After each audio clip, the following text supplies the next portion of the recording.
একটার পর একটা লেগেই আছে, একটার পর একটা লেগেই আছে আমার মেয়েটার।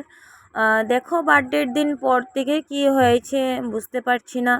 আবার মোবাইলেও দেখাচ্ছে ইউটিউবে যে নিটে একটা ভাইরাস বেরিয়েছে গোটার। এটা গোটা হচ্ছে না কি হচ্ছে ভালো থেকে বুঝতে পারছি না।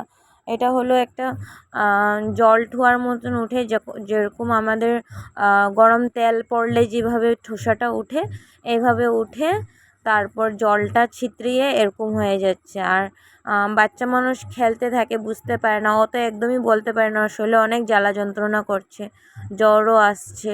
আর দেখো একদিনের ভিতরে এরকম হয়ে গেছে। তারপর গেলাম ডাক্তারের কাছে, একটু ভিড় ছিল, আর দেখো বাচ্চা দুটাও দেখছে ওদেরও এটাই হয়েছে।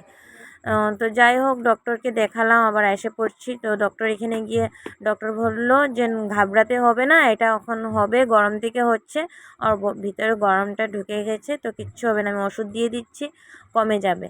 তো তারপর মনে একটু শান্তি লাগলো। আরে দেখো বাচ্চা মানুষ, ওরা তো বলতে পারে না ওদের কি হয়েছে। দেখো আমি মলম লাগাচ্ছি, লাগাতে দিচ্ছে না, খেলছে। আমাদের যদি হতো তো আমরা তো বলতে পারতাম কি কীরকম ব্যথা করছে কি করছে, কিন্তু ওরা তো বলতে পারে না।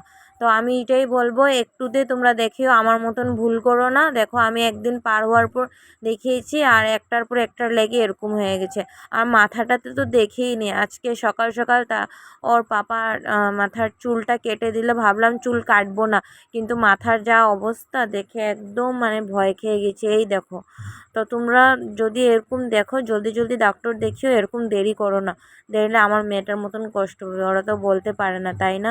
প্রে করো যাতে আমার মেয়েটা জলদি জলদি ঠিক হয়ে যাক।